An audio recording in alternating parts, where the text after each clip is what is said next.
John Stands and Timber, a Northern Cheyenne elder, historian, and storyteller, was more than just a keeper of stories. He was a guardian of a legacy. Born on the Northern Cheyenne Reservation in Montana, he grew up immersed in the tales of his ancestors. One of the most impactful figures in preserving Northern Cheyenne history and culture, John Stands and Timber inherited a deep understanding of his people's struggles and triumphs. Among the stories that shaped his identity was one told by his grandfather, a survivor of the Battle of Little Bighorn. This battle was not just a confrontation. It was a critical moment in Northern Cheyenne history, a chapter written in blood and resilience. John dedicated his entire life to safeguarding these stories, often collaborating with historians and anthropologists to ensure the narratives of his people were accurately recorded.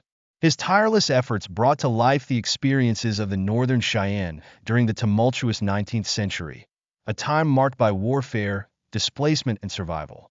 His voice bridged the past and present, offering invaluable insights into the struggles, resilience, and perspectives of the Cheyenne people. But before we delve deeper, please like this video and subscribe to our channel to support the preservation of indigenous stories and history. The prelude to the Battle of Little Bighorn, it was a hot, tense summer day on June 25, 1876, when the Battle of Little Bighorn erupted. But contrary to popular belief, the Cheyennes were not caught off guard. The Cheyenne, along with their Sioux allies, were aware that General George Custer's 7th Cavalry was in pursuit, hunting them down. Scouts had spotted Custer's soldiers days before, riding along the Rosebud River. The air was heavy with anticipation as the steamboat carrying supplies had been sighted along the Yellowstone River. My grandfather, lame white man, sensed what was coming. He told my grandmother that Custer's men were close. The Cheyenne and Sioux decided to press on toward the Black Hills rather than retreat, knowing that a confrontation was inevitable. On the other side, the U.S. Army was not operating in total ignorance. Crow Scouts like White Man Runs Him had been tracking the movements of the Cheyennes and Sioux, reporting their findings to Custer. Both sides were on high alert, aware of each other's presence. As the Cheyenne camp settled by the Little Bighorn River, Sioux leaders gathered for an emergency council. They discussed how to respond to the advancing soldiers, whether to engage immediately or wait to see the soldiers' intentions.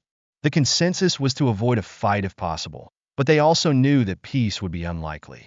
The unfolding tensions, the camp's military societies were assigned to guard duties, maintaining a strict perimeter to prevent warriors from rushing out prematurely.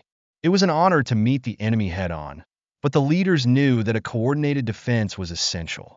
As night fell, warriors began to slip away, driven by a desire to engage the enemy on their terms.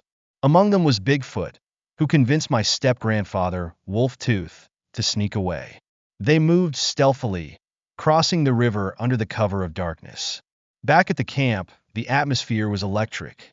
Some young warriors performed the suicide dance, a solemn vow to fight to the death in the coming battle. This ritual, known as the Dying Dance, was a symbolic act of ultimate bravery. Cheyenne boys like Little Whirlwind, Cut Belly, Closed Hand, and Noisy Walking were among those who took the vow that night. The next morning, the camp honored them with a parade. It was a solemn tradition after the dance, where elders proclaimed the boys' courage to all who watched. "Look at these boys," the elders cried. "They will not return after the next battle." The battle begins as the parade wound through the Cheyenne camp. Riders in war paint and ceremonial clothing appeared along the riverbank. Suddenly, the sound of gunfire pierced the air. "The camp is under attack," someone shouted, igniting chaos. Boys leaped from the river and ran to warn their families, while others struggled to gather their belongings. In the confusion, a young warrior named Yellow Robe attempted to ride a half-wild colt but was nearly trampled.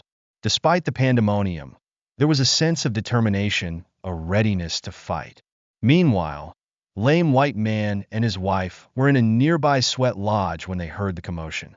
Hastily grabbing his blanket, moccasins, belt, and rifle, Lame White Man ran to join the warriors. The Cheyenne camp erupted into frantic activity as men, women, and children tried to flee or find cover. The warriors prepared to meet Custer's advancing troops head-on. Wolf Tooth and Bigfoot, still concealed on the hills overlooking the battlefield, watched as hundreds of warriors gathered below the creek north of what is now Highway 212. Despite the danger, they remained hidden, knowing that a sudden strike could turn the tide. As dawn broke, more Cheyenne warriors joined them, swelling their numbers. When a Sioux rider signaled them to retreat, Wolf Tooth recognized the urgency. The call to rally was clear. The battle rages on as the sun rose over the hills. The battle intensified. Custer's men, divided into smaller units, found themselves surrounded by a massive force of Sioux and Cheyenne warriors. The sound of gunfire, war cries, and galloping horses filled the air. Amid the chaos, lame white man, wrapped only in his blanket, fought with determination.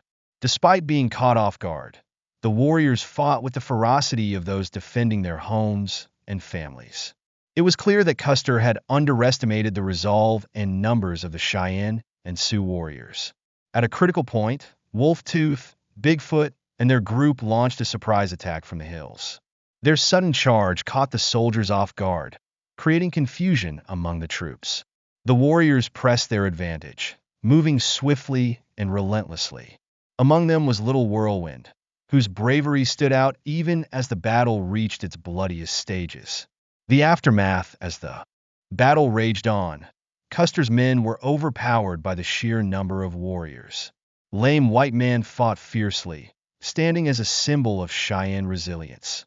His last stand became a story told for generations, a testament to the spirit of the Cheyenne people. Wolf Tooth and Bigfoot, along with their fellow warriors, pushed forward until the final shots echoed across the battlefield. When the smoke cleared, the Cheyenne and Sioux stood victorious, though the cost was immense. Many warriors had fallen, including those who had taken the suicide vow. The camp was filled with both cries of mourning and songs of victory. The Cheyenne had won a significant battle, but they knew that the larger war for their survival was far from over. Legacy and Reflection John Stands and Timber often spoke about the Battle of Little Bighorn with a mixture of pride and sorrow. It was a defining moment not only for the Cheyenne, but also for the history of the American West. His work ensured that this story, along with many others, would be preserved for future generations. The battle was not just about land or power. It was about the survival of a people, their culture, and their way of life. George Custer's troops had already begun their descent toward the Native American village, stirring a cloud of dust in their wake. The soldiers' movements were cautious but determined, with their figures gradually disappearing from sight as they headed down toward the river. At this moment, Wolf Tooth's band observed them closely. As the last of Custer's men disappeared from view, the Cheyenne warriors split into two groups. One group trailed the soldiers, while the others circled around to intercept them further down the ridge. This tactical move set the stage for the first skirmish of the battle. As the Cheyenne closed in from both sides, Custer's troops found themselves flanked and outmaneuvered. The soldiers' gunfire echoed sharply through the hills, but the Cheyenne maintained a safe distance, using their knowledge of the rugged terrain to their advantage. After exchanging gunfire for a short period, the native warriors retreated back into the hills, allowing Custer's men to proceed along the south end of the ridge, where the current Little Bighorn battlefield monument now stands. The first skirmishes, the soldiers cautiously descended toward the river, aiming for a tactical position across from the Cheyenne camp. But as they advanced, a group of 40 to 50 Cheyenne warriors emerged near the monument and opened fire. The soldiers changed direction, turning north to avoid direct confrontation. However, more Cheyenne warriors, hidden in the brush along the riverbank, began firing as well, forcing Custer's men to halt at the cemetery site. Amid the chaos, a tale often retold by the Cheyenne adds a touch of irony. When scouts supposedly warned Custer of the nearby village, he allegedly joked that he would find a Sioux girl with the most elk teeth on her dress. This remark, though likely embellished over the years, symbolized how Custer's arrogance may have contributed to his eventual downfall. As the battle unfolded, it was clear that Custer had underestimated the strength and determination of the Cheyenne and Sioux warriors. Hanging Wolf, a seasoned Cheyenne warrior, was among those who crossed the river to engage the soldiers. He recalled hitting a soldier's horse, which bucked its rider off. However, the remaining soldiers managed to regroup and retreat north. Meanwhile, more Cheyenne and Sioux continued crossing the river, taking up positions along the ridge to join Wolf Tooth and his band. The Cheyenne strategy was to capitalize on their superior numbers and familiarity with the terrain, slowly tightening the noose around Custer's troops.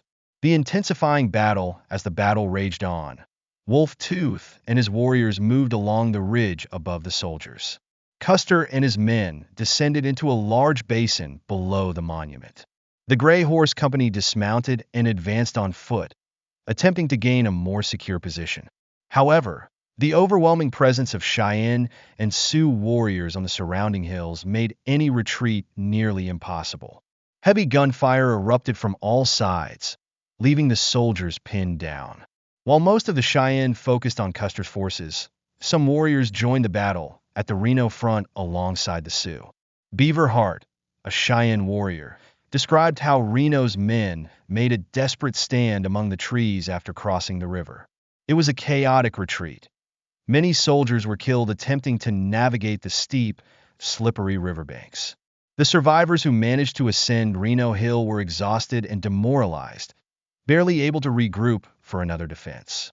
Downriver, Custer led his troops toward the Cheyenne camp, unaware of the full scope of the battle unfolding around him. Keeping track of both battles was challenging, as warriors frequently moved between the two fronts. As Reno's men held their ground on the hill, more Cheyenne warriors shifted their focus toward Custer's position, gradually surrounding his troops. The Suicide Boys and the final assault the battle reached a fever pitch as Sioux criers moved along the lines, rallying warriors for a decisive charge.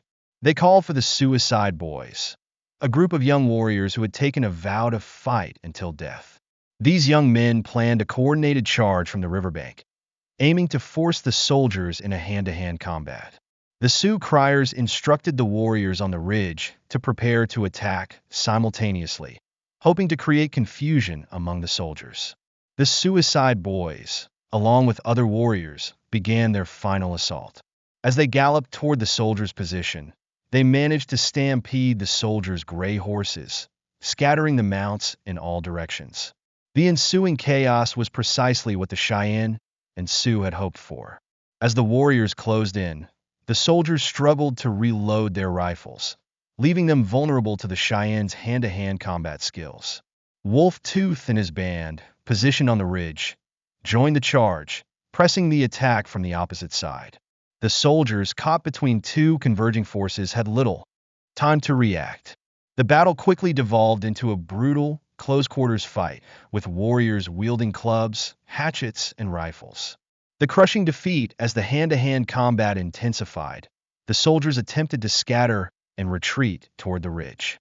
However, most were quickly overwhelmed by the relentless assault. The Cheyenne and Sioux used their superior numbers and the element of surprise to devastating effect. Those soldiers who tried to escape along the edge of the ridge were cut down by the crossfire. The battle's climax was marked by a sense of frenzy and desperation.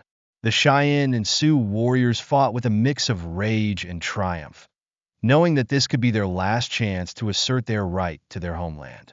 The close combat left the battlefield littered with the bodies of men and horses, so entangled that it was nearly impossible to distinguish one from the other.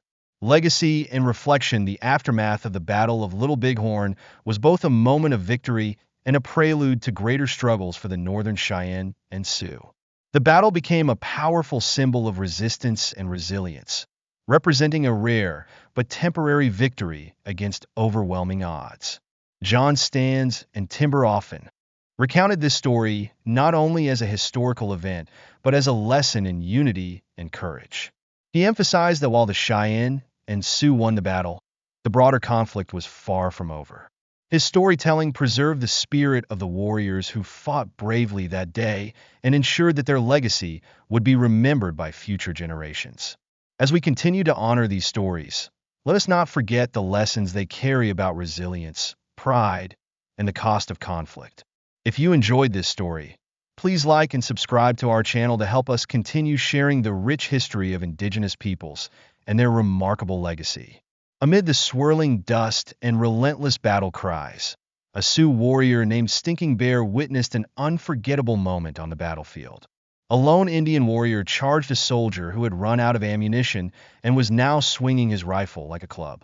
The impact was so violent that the Indian fell to the ground, and the soldier stumbled over himself.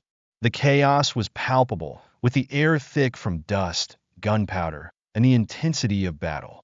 In the midst of this confusion was Yellow Nose, a Cheyenne warrior renowned for his bravery. Despite the turmoil, he pressed forward.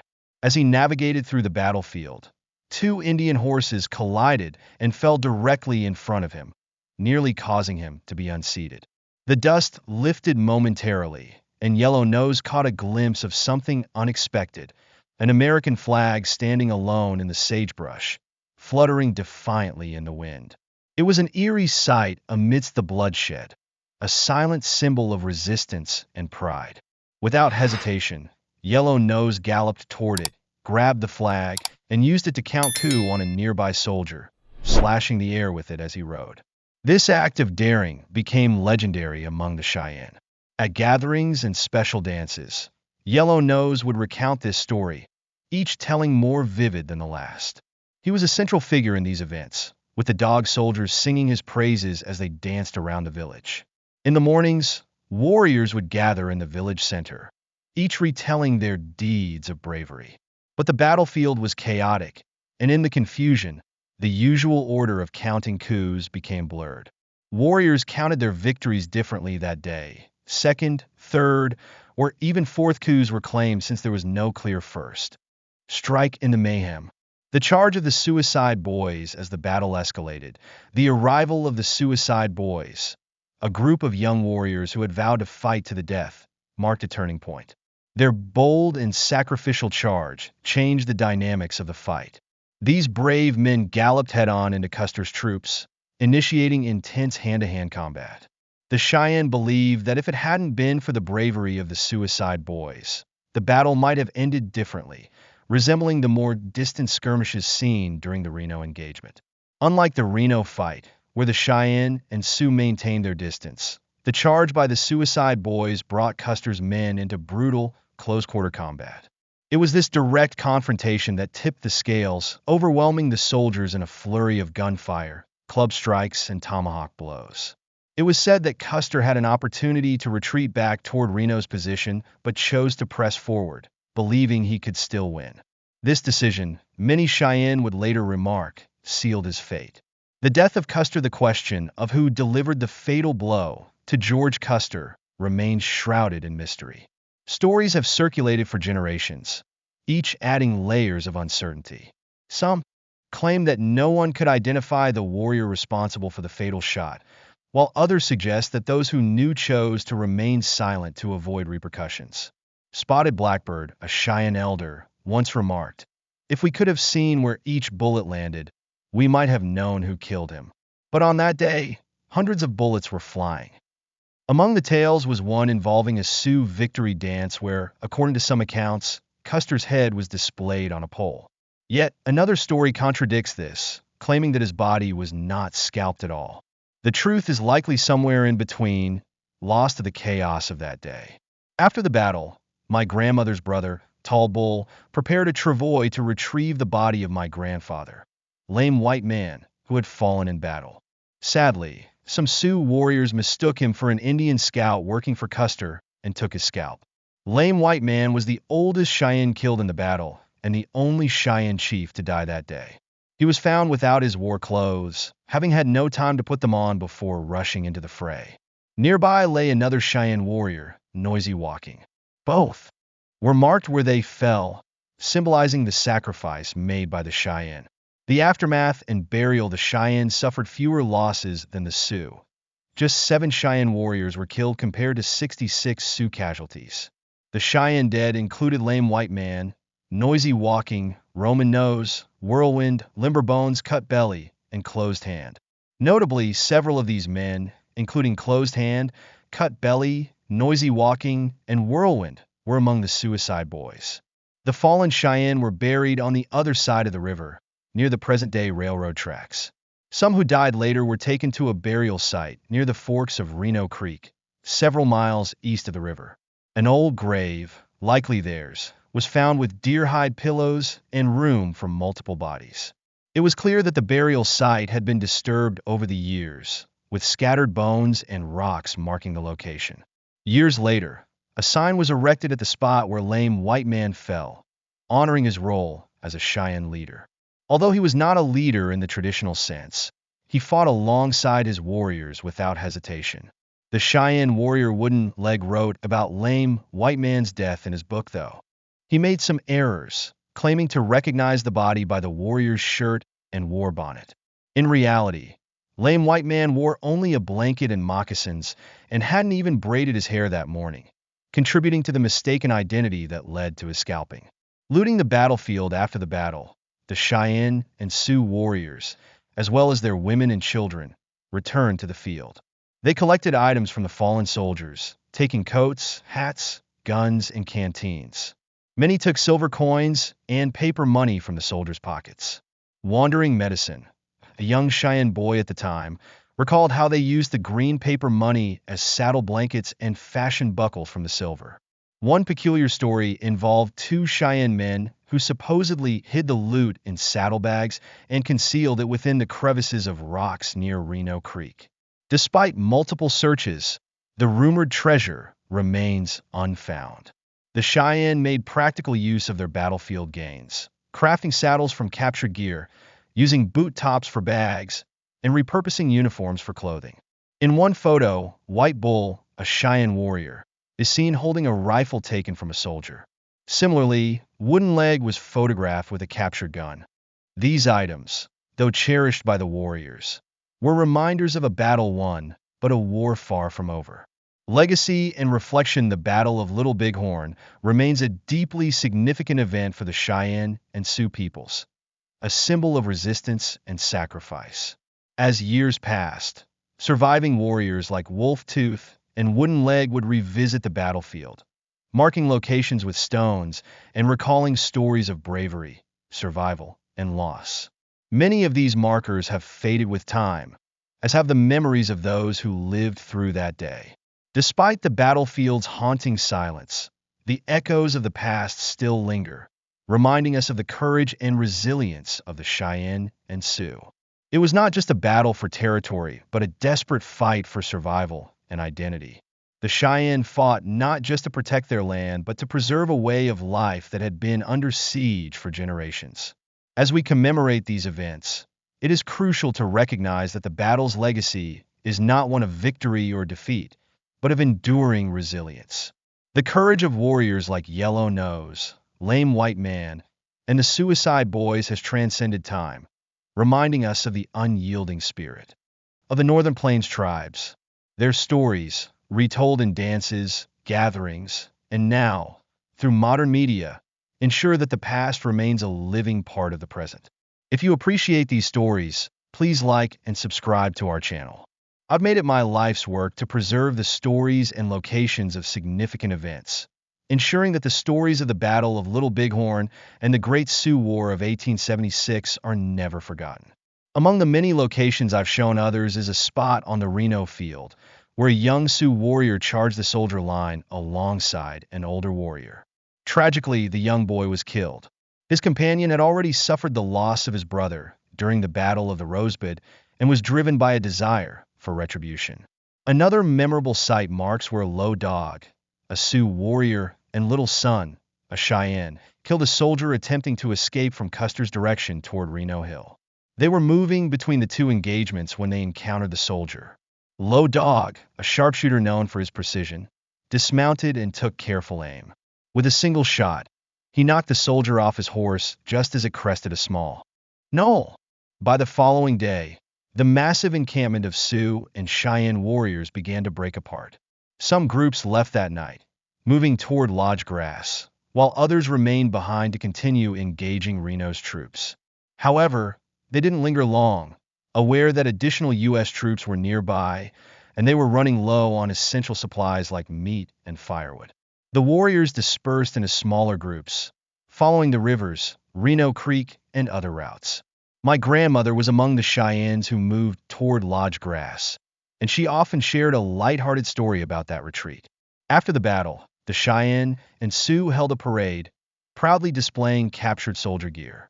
Dressed in blue uniforms and hats, they rode captured gray horses, with a bugle player adding to the spectacle. One of the horses, owned by my grandmother and given to her by White Elk, was borrowed by the Sioux for the event. Spotted Hawk, who witnessed the parade, described the warriors as wearing soldier uniforms, but notably without pants. The parade took place in the morning, followed by a victory dance at night. Vivid recollections and celebrations in the aftermath of the battle, I heard countless stories from Cheyenne warriors like Wolf Tooth, Black Horse, Frank Lightning, and Old Bull, as well as my grandmother, Twin Woman. Each storyteller offered a unique perspective, painting vivid pictures of their experiences. One such storyteller was Hanging Wolf, a Cheyenne warrior who became an old friend. His recounting of the battle was both detailed and honest, giving me a sense of reliving the battle through his words. These stories of parades and victory dances reflected the warriors' sense of triumph after their hard-fought victory. There was a wealth of stories about the battle, and if one could collect them all, they would fill numerous books. Among the most intriguing accounts was one shared by Plenty Crows about his brothers, Bobtailed Bull and Little Soldier, also known as Fighting Bear. Both brothers served as scouts for Custer during the battle, a detail that Plenty Crows only learned years later. Their story featured a remarkable horse, a big pinto, that had become legendary among the Cheyenne.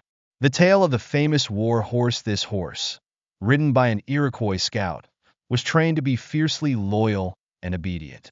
Raised among the Cheyenne children, he was gentle and would come running when called by his master. During the battle, Bobtail Bull rode the big pinto into the fray.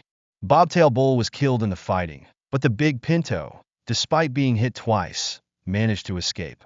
The horse made the long journey back to the Uruk-Hira Reservation, becoming a symbol of loyalty and resilience among the Cheyenne. The big pinto was dubbed Famous War Horse, and a special song was composed in its honor.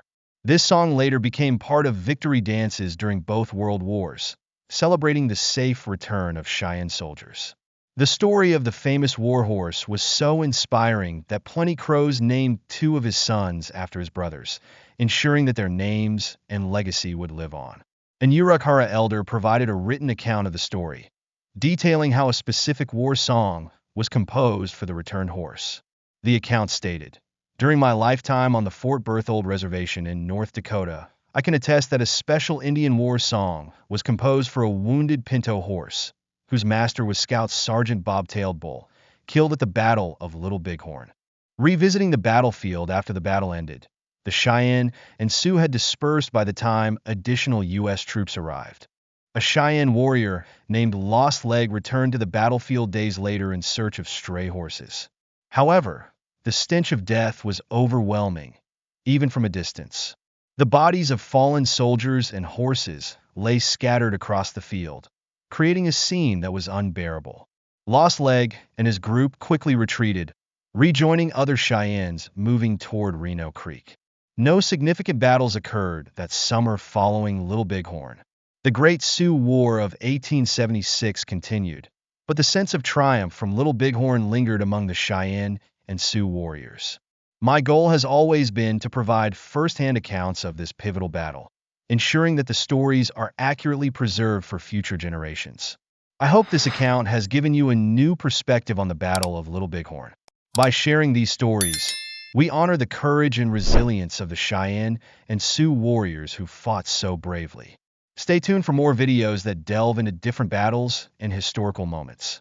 Don't forget to like and subscribe to support our efforts in bringing you authentic stories from history. Until next time, take care and have a great day.